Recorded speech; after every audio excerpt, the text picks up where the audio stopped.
Ladies and gentlemen, grinders and grindettes, greetings and salutations. I go by the name of the Black Abstract, aka the Flyest in the Low, aka Mr. 5950, aka Mr. F&B, and that's probably feeling your girl. No, listen, Wu-Tang American Saga is back, and I'm happy as hell. Let's get into it after this. Work hard, play hard, grind hard, stay hard, no we stay out, make your way out, but I just can't stop, won't stop hustling, but I just... Wu-Tang, an American Saga, Season 2, Episodes 1 through 3, because they dropped all of them at the same time, and I could do individual videos, but listen, fuck all that. All right, so listen, if you don't want or haven't watched this show, you maybe just started watching it. Started in 2019, I believe the original series came on, or season 1. It's supposed to come right back like clockwork, but obviously due to COVID and a bunch of other setbacks, we had to wait all these years, and we finally got our season 2. And listen, it picks right back off where it left off, and all the characters are back. So that was my whole question. Was everybody going to return? Were they going to introduce new characters? Who's going to be left out? One inclusion that we don't have is Joey Badass, who we know now is working on Raising Kanan as Unique. So he didn't return as Inspector Deck. They actually got a new Inspector Deck. And I think this guy actually fits a little bit better into the role. I like him. I like him a lot. So the events that happened season 1, if you don't know, the big bully got released out of jail. He was looking for some money because he thought RZA had money because he had a record deal. And RZA winds up shooting this guy, Attila, I believe his name was. And him and Ghostface, a.k.a. Dennis, had to get the hell out of town. At the same time, Dennis finds out that his girlfriend, who is also RZA's sister, is pregnant. So they're going out of town to live in Ohio with his mom and brother, who had already previously moved. And that's where it picks up at. These fools go out of town and is back trapping. I said, yo, if niggas, one thing about niggas, man, they gonna be niggas wherever they go. These fools not only start trapping, they trapping right across the street from the niggas who town it is. So they just come from in out of town, set up shop on some niggas block, and then they wind up getting into it. And not only that, RZA winds up taking his dude girl, her dude old girl. So now it's more attention. So they had like a little house party, I guess. And these dudes, who is the competition, now this is unbeknownst to us at first. We just know these dudes is coming in the house. She like, yo, that's my ex, such and such. I'm surprised they even came in the house. Seeing as what we know now, like the fact they had beef and they was trapping and stealing their customers, surprised they even came in the house. But obviously they came with the intent for drama. They got their pistols on them. This leads it to a scuffle. And RZA, man, listen, I don't know if some of this stuff is fabricated, which it is, but they making it seem like RZA was Neo or something. He punching niggas, taking guns. He doing all kinds of crazy stuff, man. He winds up, I think he just wound up beating the guy up, this jealous boyfriend guy, and they wind up getting like he wind up kicking everybody at the house. Later on, the same night, he meets up with the guy again because, like I said, they live right across the street from each other.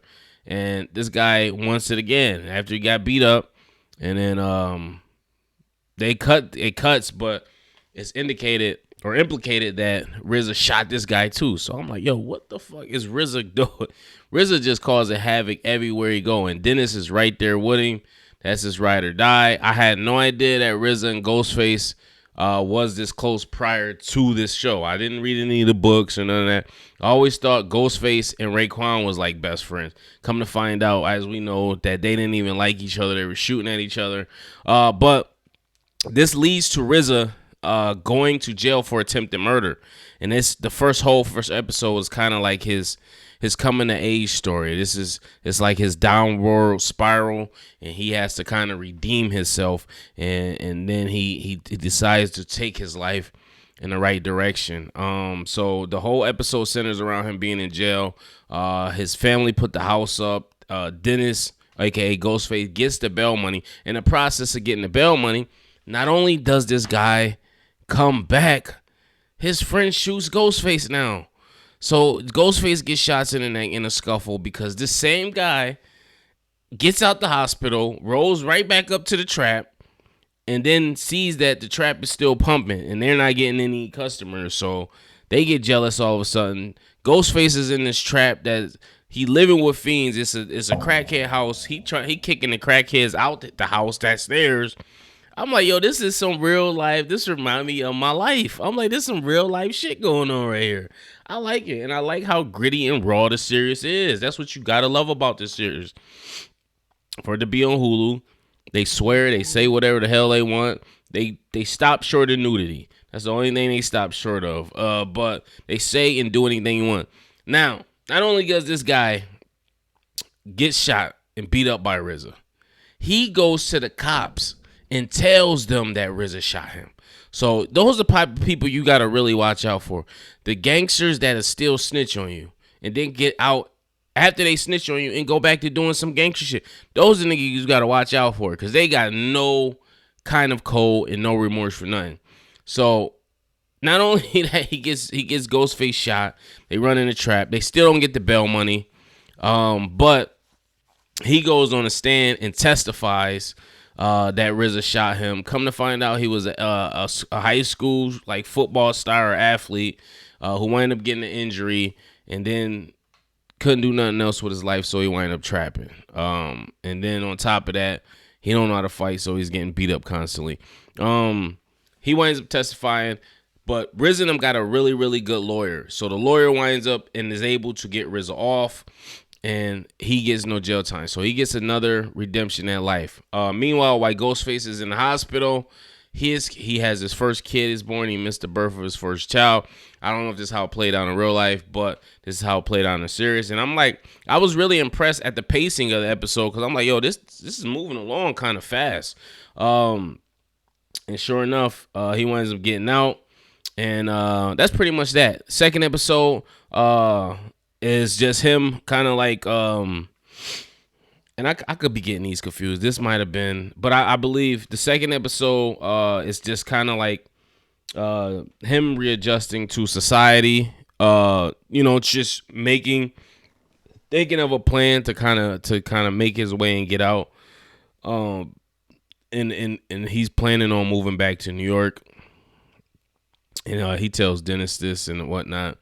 They also go over to Ason. That's what this episode centered more around. It was around Ason, who is also Old Dirty Bastard, and he's getting it. He's popping some dude's girl. Not only that, he's traveling to Ohio where they are. He's bringing them work all the way up there. So he's driving 6 hours, then driving back to look out for his boys because they are family. But he's popping some dude's girl, and the guy finds out, and he's torturing ODB. He's beating him up every chance he get. ODB is going to his cousin Jizza to try to get advice. Jizza's on his, he's on that, what's it called? Not the Israelites. What the fuck? I cannot think of it right now. You know what I'm saying? You know what I'm talking about. The black man is God. What is that called? I can't think of it. I'm drawing a blank. This happens every time I do videos. But anyway, he's on that. He's trying to tell him to go and approach him like a man. That doesn't work. He gets beat up again. Then he watched like a kung fu movie, and the guy comes at him with a gun, and he winds up doing some superpower, taking the gun, and that's where he got the "I'm the one man army a song." I guess that's where they're trying to allude to where he got that from. But did you see the girl's face when when he did that? She was like, "Oh my goodness." Like, let's go upstairs now. I thought that was pretty dope. We get introduced to U-God in the series. Finally, they bring up his name, and then we get to actually see him. And this guy looks nothing like U-God. I guess he probably could be a younger U-God, but U-God, from what I heard and the documentaries I have seen, Method Man and somebody else was working for him. They were selling his packs for him. So I think that's true to the story. Method Man is still doing the same thing. I think he got fired from the Statue of Liberty, so he's trapping.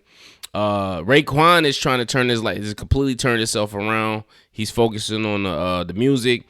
He's standing at the bus stop, catching the bus to the studio, and he gets a chance to meet with new leaders of the New School producer, and we also get to see Eric Sermon in the show, which I thought was dope, because that was right around when Def Squad was hitting.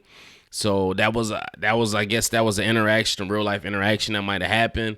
And Eric told him he was dope, and I thought that was pretty sweet. And it's sweet that I love the fact that they tell how certain rhymes came about, and it's due to their life stories. But not only does Dennis get shot in the last of we find out Raekwon gets shot. He gets shot just on something that had nothing to do with him. Two guys are shooting dice, and then the guy just has the pistol and winds up accidentally shooting it off, and then Raekwon winds up getting hit in the leg. And I'm like, damn, when you trying to do right, you see how the devil just come for you. So that's what wound up happening, and he's a little upset. But I believe it just only grazed him, or it just went in and out. So he was back around walking and whatnot. But that almost deterred him a little bit. And I'm like, damn, that's crazy. We see that Power is he's still trapping in this thing. He winds up seeing like an old buddy, and I think that's gonna be like the turning point for him. And the dude that was his buddy used to play in The Wire, obviously. That was Chris from The Wire, and I'm like, that's crazy. He was a bus driver. I guess he used to be like somebody prominent in the neighborhood, and he tells him like, listen, it was over. Like he was like, I made it out. I skated out clean. I ain't go to jail. I ain't get shot. He was like, man, it was just time. And he was like, man, they said you had this amount of money and you was on an island. And dude breaking it down to him like, say I did have that amount of money. Now this is what it costs to live a year. And blah, blah, blah, and this and this and that. And you're like, yo, I got my family. He was like, that money would have dried up and went away quick, like, if I would decided to live in New York. He was like, yeah, but if you was living somewhere, you could have stretched it. He like, dude, like, if it's not coming in constantly, you got to, you know what I'm saying? Like, he trying to kick it to him, but Power not seeing that yet. But I think he's going to get that. I think he's trying to understand that, you know what I'm saying? Or he's going to get that awakening. But right now it's coming smooth for Power, and it's coming quick money, and he doesn't see no other alternative. He even gets his Land Cruiser towed, and he just, everything's cash with him. Yo, just tow it to somewhere in Staten Island. You know what I'm saying? And he's also like, why would I buy this purse? Or he's just, I don't know. It's something about Power though. I do like his character, but it's something about him. I don't know if you think he's better than people, or he's just always in a hustler mind state. But he kind of had tunnel vision. He only see things like one way. He don't see how things really are. And that could be detrimental in the long run. But from the story is true, from what I heard, everything will come together. Divine is doing this construction thing. He winds up getting with a construction dude that can help felons. He helps felons out. And, he gives them a shot. He tells the guy out, listen, I'll work for free. And the guy's like, no, just come in. I'll pay you. And Divine is like he's very intuitive. He reads the fucking fine print on everything. He's a very intelligent dude, and he's always poised, man. That's what I like about Divine. He's always poised. He keeps his calm. He keeps his composure. But when it's time to pop off, he will pop off. He actually sees a knucklehead who's doing shit the wrong way, and he's trying to tell him to straighten it up. And the guy winds up filing a claim later on saying he hurt himself, and they find out it's bullshit. He tries to get the guy to change the claim, but he does it in an aggressive way, and the guy still filed the claim, and the construction shit wound up getting shut down. So now he's back to square one, and that was a great scene when he told him that, but I'm like, that shit ain't gonna work. But that guy told him, he was like, yo, that street shit don't work in this world, man. You gotta realize that. And I think that's something that's probably gonna stick with him down the line. We see that RZA decided to like move to New York fully. And he has a plan, with his brothers, that he wants to put together a group. He hasn't told anybody yet, but I think he's slowly but surely putting all his chess pieces on the board, and then he's gonna move them how he sees fit. So listen, I thought these 3 episodes were great. I I I really missed the show. I didn't realize how much I missed it. I missed the pacing of it. Expect the deck get locked up for tagging his name on the wall. He's tagging Inspector everywhere. He winds up getting locked up. What else happened, man? There's a bunch of stuff that happened. I don't want to give a breakdown. Go watch the damn show, but I just want to give a overview of everything. I thought the show was very good. I thought the first 3 episodes were very good.